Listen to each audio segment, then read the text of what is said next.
वह धन्ना सीटों से आर्थिक मदद नहीं लेती है और ना ही इसके एवज में उनको राज्यसभा आदि में भेजती है तथा ना ही उनको आर्थिक लाभ पहुंचाने के लिए उनके हिसाब से अपनी सरकार की नीतियां बना के अपनी सरकार चलाती है, बल्कि इसके स्थान पर बीएसपी अपनी सदस्यता के जरिए व अन्य विभिन्न मौक़ों पर पार्टी के सामर्थ्यवान लोगों से भी पार्टी की सदस्यता के जरिए ही उनसे पार्टी के लिए आर्थिक मदद भी लेती है। इतना ही नहीं बल्कि पार्टी के ऐसे लोगों से ही बीएसपी ने समय समय पर देश में कोरोना व बाढ़ पीड़ितों आदि जैसे अन्य और ज़रूरतमंद लोगों की भी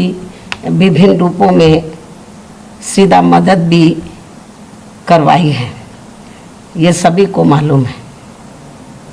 लेकिन इससे खासकर कांग्रेस पार्टी के पेट में दर्द इसलिए हो रहा है क्योंकि पूरे देश में कांग्रेस पार्टी के बारे में यह बात सर्वविदित है कि कांग्रेस पार्टी अपनी आम जनसभाओं में व यहाँ तक अपनी चुनावी जनसभाओं में भी अपनी भीड़ जुटाने के लिए ज़्यादातर दिहाड़ी पर ही लोगों को लाती है। अर्थात जिस दिन कांग्रेस पार्टी की कोई रैली आदि होती है तो फिर खासकर दिहाड़ी में कार्य करने वाले मजदूर लोग बहुत खुश होते हैं और वे कहते हैं कि हमें आज काम नहीं करना पड़ेगा, बल्कि कांग्रेस पार्टी की रैली में जाने के लिए बिना कार्य किए ही आज उन्हें ज़्यादा दिहाड़ी मिल जाएगी, ऐसा वो कहते हैं, तथा बढ़िया बढ़िया खाना भी मिलेगा। ये कांग्रेस पार्टी का भीड़ जुटाने का कल्चर है। इससे समझा जा सकता है कि देश में आज कांग्रेस पार्टी के जनाधार की कितनी बुरी हालत है।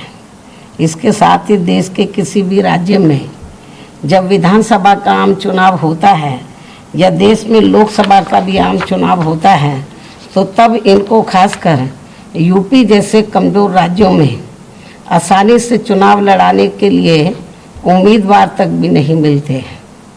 उनको खड़ा करने के लिए फिर कांग्रेस पार्टी बड़े बड़े पूंजीपतियों व धन्ना सीटों आदि से आर्थिक मदद लेकर उनको पैसा देकर खड़ा करती है, अधिकांश उनको पैसा देकर खड़ा करती है।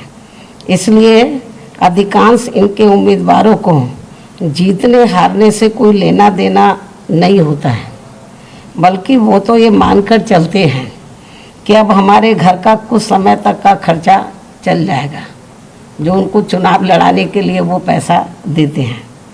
ये कांग्रेस पार्टी की दयनीय हालत नहीं है तो और क्या है। जबकि वही दूसरी तरफ बीएसपी ऐसा बिल्कुल भी नहीं करती है। अर्थात बीएसपी कांग्रेस की तरह पैसा देकर पार्टी के लोगों को चुनाव में टिकट नहीं देती है, बल्कि चुनाव पर खुद अपना पैसा लगाने वाले लोगों को ही अधिकांश टिकट देती है, जिनका पार्टी के जनाधार को बढ़ाने के लिए हर प्रकार से योगदान होता है। इसलिए कांग्रेस पार्टी ने अभी हाल ही में जो बुकलेट जारी की है, यदि ये पार्टी इस बुकलेट में अपनी विरोधी पार्टियों पर कोई भी टीका टिप्पणी करने के साथ साथ अपनी इन सब कमियों को भी वर्णित कर देती तो ये बेहतर होता। अर्थात इस पार्टी द्वारा दूसरे पर उंगली उठाने की बजाय इनको पहले अपने घर को ही ठीक कर लेना चाहिए, ये भी मेरी इनको सलाह है। इसके साथ ही कांग्रेस पार्टी को मैं ये भी बताना चाहती हूँ कि जब देश में लोकसभा व किसी भी राज्य में विधानसभा का आम चुनाव होता है तो खासकर पार्टी के मजबूत राज्यों में एक एक सीट पर कई उम्मीदवार पार्टी का टिकट चाहते हैं। यानी कि बीएसपी के बारे में मैं बता रही हूँ तो खासकर पार्टी के मजबूत राज्यों में एक एक सीट पर तो कई कई उम्मीदवार बीएसपी का टिकट चाहते हैं, जिसमें कुछ उम्मीदवार आर्थिक तौर पर काफ़ी कमज़ोर भी होते हैं। इसके अलावा कुछ उम्मीदवार टिकट तो ले लेते हैं, यानी कि पार्टी का टिकट तो ले लेते हैं, लेकिन चुनाव में ज़रूरत के हिसाब से पैसा खर्च नहीं करते। तब फिर पार्टी के कार्यकर्ताओं को ही मजबूरी में आपस में चंदा इकट्ठा करके उन्हें चुनाव लड़ाना पड़ता है। इसे भी खास ध्यान में रखकर तब हमारी पार्टी को मजबूरी में पार्टी के ऐसे उम्मीदवारों से चुनाव लड़ने के लिए उनसे कुछ एडवांस में ही पैसा भी जमा कराना पड़ता है, और फिर उसी पैसे को उनके चुनाव पर ही पार्टी के कार्यकर्ताओं द्वारा खर्च कर दिया जाता है, जिससे हर चुनाव में विरोधी पार्टियां इसी प्रकार गलत तरीके से प्रचारित करती हैं और बीएसपी की छवि को धूमिल करने का भी वो पूरा प्रयास करती है, हथकंडे अपनाती हैं और बीएसपी की इमेज को खराब करती है। वैसे भी हमारी पार्टी कांग्रेस पार्टी व अन्य पार्टियों की तरह बड़े बड़े पूंजीपतियों व धन्ना सेठों की पार्टी नहीं है। ये भी सर्वविदित है कि हमारी पार्टी कांग्रेस पार्टी व अन्य पार्टियों की तरह बड़े बड़े पूंजीपतियों व धन्ना सेठों की पार्टी नहीं है जैसे दूसरी पार्टियां होती हैं, बल्कि गरीब और मजलूमों की पार्टी है। उन्हीं की ही थोड़ी थोड़ी आर्थिक मदद से अपनी पार्टी को चलाती है। जो गरीब मजलूम हैं उन्हीं की आर्थिक मदद से पार्टी को चलाती है। ये सभी पार्टियां बीएसपी के बारे में अच्छी प्रकार से जानती हैं, इसलिए बीएसपी के बारे में ऐसे कुछ भी गलत प्रचार करने से पहले इनको कोई खास लाभ मिलने वाला नहीं है। ये भी पार्टियां जानती हैं और हमारे लोग भी जानते हैं, अच्छी प्रकार से जानते हैं। इसके अलावा इन्हें ये भी मालूम होना चाहिए कि हमारी पार्टी हर वर्ष अब मेरा जन्मदिन जन कल्याणकारी दिवस के रूप में मनाती है।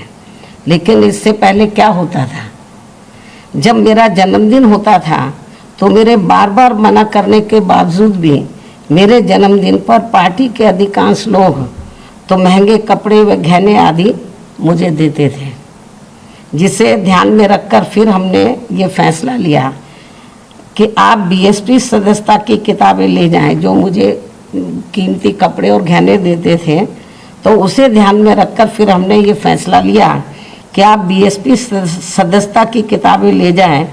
जितने के आप मुझे कीमती गहने कपड़े आदि देना चाहते हैं, तो उतने के आप अपने क्षेत्र से बीएसपी के सदस्य बना के वो पैसा आप मुझे पार्टी को आर्थिक सहयोग के रूप में दे सकते हैं। इसके लिए कोई मनाही नहीं है।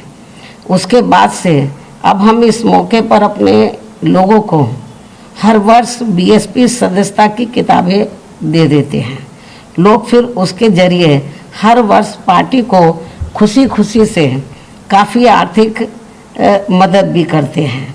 लेकिन इसे भी कांग्रेस जैसी अन्य पार्टियां भी काफ़ी गलत तरीके से, जब मेरा जन्मदिन होता है लोग पार्टी को आर्थिक सहयोग देते हैं, तो उसे भी कांग्रेस पार्टी सहित ऐसी मानसिकता वाली जो अन्य पार्टियां हैं, तो इसे भी गलत तरीके से प्रचारित करती हैं। बुकलेट में कहा कि आज यूपी में वो सत्ता में, आप लोगों को मालूम है, उसकी बुकलेट को पढ़ने से ऐसा लगता है कि वो सत्ता में आने के लिए कितने तड़फ रहे हैं। लेकिन कांग्रेस को अपने गिरेबान में झांक कर देखना चाहिए। जब अपना देश आज़ाद हुआ था, तो आज़ादी के बाद शुरू में लंबे अरसे तक यहाँ उत्तर प्रदेश में कांग्रेस पार्टी लगातार पूर्ण बहुमत के साथ वो सत्ता में रही। लेकिन इनकी कथनी और करनी में जमीन आसमान का फर्क होने की वजह से फिर लोगों ने इस पार्टी को छोड़ दिया, और तभी हमें बीएसपी बनानी पड़ी, और बीएसपी की तरह अन्य और पार्टियां भी बनी। तो इसके लिए जिम्मेवार कौन है?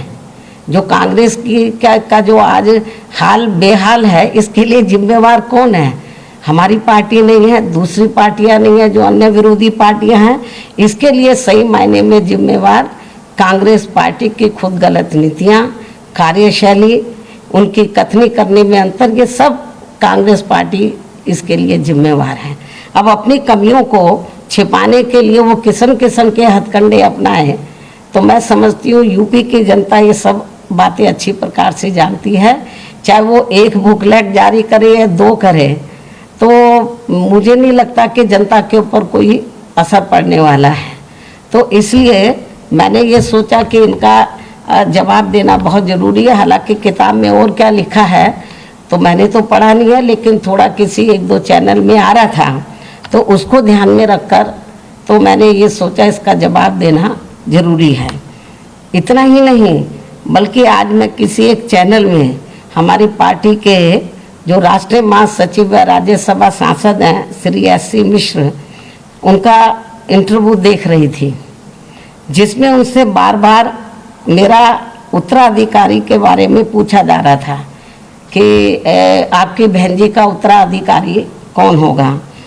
तो उस चैनल को जो उनसे पूछ रहा था, उस चैनल के इंटरव्यू पूछने वाले को मैं ये बताना चाहती हूँ कि मेरा स्वास्थ्य अभी ठीक है, मुझे अभी किसी को भी अपना उत्तराधिकारी बनाने की ज़रूरत नहीं है। लेकिन जब मेरा स्वास्थ्य ठीक नहीं रहेगा तो तब मैं ज़रूर अपना उत्तराधिकारी घोषित कर दूंगी, ये भी मैं उनको बताना चाहती हूँ। और जब उत्तराधिकारी, जब मेरा स्वास्थ्य ठीक नहीं रहेगा या मैं इस लायक नहीं रहूँगी कि मैं पार्टी को चला पाऊँ, और जब मैं अपना उत्तराधिकारी घोषित करूँगी तो उस चैनल को भी बता दिया जाएगा, पूरे देश को बता दिया जाएगा। लेकिन जब मैं अपना उत्तराधिकारी घोषित करूँगी तो मेरा उत्तराधिकारी केवल दलित वर्ग से ही होगा। ये बात मैं कई बार कह चुकी हूँ और आज मैं इस बात को फिर दोहराना चाहती हूँ कि जब भी मैं अपनी पार्टी का उत्तराधिकारी बनाऊंगी या मेरा जो उत्तराधिकारी होगा तो वो केवल दलित वर्ग से ही होगा, जिन्होंने हर मुश्किल की घड़ी में मेरा व पार्टी का पूरी ईमानदारी व पूरे तन मन धन से साथ दिया है। पार्टी में बड़े उतार चढ़ाव आए, लेकिन जो दलित वर्ग के लोग हैं वो टस से मस नहीं हुए। तो जब भी उत्तराधिकारी बनाया जाएगा, जब लगेगा कि मैं इस लायक नहीं हूँ, मेरा स्वास्थ्य खराब है, अभी तो मैं फिट हूँ बिल्कुल, और मुझे अभी वर्षों तक, काफ़ी वर्ष लगेंगे मुझे अनफिट होने के लिए, मैं तो फिट हूँ। और कुदरत की वजह से पिछले 2 साल से कोरोना चल रहा है और अभी भी कोई ख़त्म नहीं हुआ है, लेकिन मुझे तो कोई कोरोना जैसी भी बीमारी नहीं हुई। तो कहने का तात्पर्य यह है कि जो लोग इस किस्म का प्रचार करते हैं, बार बार मिश्रा जी को घेर रहे थे कि भाई उत्तराधिकारी, अभी तो मैं फिट हूँ बिल्कुल, स्वास्थ्य मेरा ठीक है। तो और उन्हें ये मालूम होना चाहिए, जब मान्यवर कांशीराम जी जीवित थे और जब तक वो ठीक रहे, उन्होंने अपना उत्तराधिकारी घोषित नहीं किया था। जब उनका स्वास्थ्य खराब होने लगा था तो तब उन्होंने मुझे अपना उत्तराधिकारी बनाया था। मीडिया अच्छी प्रकार से जानता है, लेकिन लोगों को गुमराह करने के लिए वो इस किस्म के वो हथकंडे इस्तेमाल करते हैं। तो इसलिए मेरा मीडिया को भी यही कहना है, और ख़ास तौर से कांग्रेस पार्टी को, कि ये जो इधर उधर की बातें कर रहे हैं बुकलेट के जरिए, बुकलेट हो या फिर नाटकबाजी करें या आए दिन आकर वो गांधी जी की प्रतिमा के नीचे बैठ जाएं, या फिर कहीं पर कोई अन्याय अत्याचार हो जाए तो वहाँ चले जाएं, तो इससे कुछ नाटकबाजी से होने वाला नहीं है। जनता सब जानती है, जनता को ये मालूम है कि यूपी में 4 बार मेरे नेतृत्व में सरकार बनी। तो बीएसपी ने, आपको मालूम है कि कभी भी वो अपना मैनिफेस्टो जारी नहीं करती है। बीएसपी दूसरी पार्टियों की तरह वो कभी भी अपना चुनावी घोषणा पत्र आदि जारी नहीं करती है, क्योंकि बीएसपी कहने में कम बल्कि कार्य करके दिखाने में ही ज़्यादा विश्वास रखती है। तो इसलिए जब मुझे 4 बार यूपी में गवर्नमेंट बनाने का मौका मिला तो मैंने वो ऐतिहासिक कार्य किए सर्व समाज के लिए, चाहे सभी धर्मों और सभी वर्गों के लिए, किसान, मजदूर, व्यापारी, कर्मचारी, बुजुर्ग, महिलाएं, युवा, सभी के लिए मेरी सरकार ने वो ऐतिहासिक कार्य किए कि जो पूर्व में किसी भी पार्टी की सरकार ने नहीं किए, अब जो वर्तमान में जो बीजेपी की सरकार है या पूर्व में सपा की सरकार रही, वही मेरी नीतियों को थोड़ी उनको अदल बदल के वो उनको घोषित करती है। लेकिन घोषणा करने से काम नहीं चलेगा, वो तो इम्प्लीमेंट करने से चलेगा। चाहे वो मेरी कितनी भी नकल करने, नकल का तभी फायदा होगा जब वो जमीनी तौर पर उसको इम्प्लीमेंट किया जाए। तो इसलिए मैं आपको ये बताना चाहती हूँ कि अब हालांकि ये चुनाव है, चुनाव नज़दीक आ रहा, कुछ ही महीने बचे हैं, इस किस्म के हथकंडे इस्तेमाल किए जाएंगे। तो इसलिए मुझे बीच बीच में मीडिया के बीच में जाकर हमारे लोग गुमराह ना हो, तो मुझे ये बातें कहने के लिए मजबूर होना पड़ता है। तो ये कुछ ज़रूरी बातें मैंने आप लोगों के सामने रखी हैं। धन्यवाद।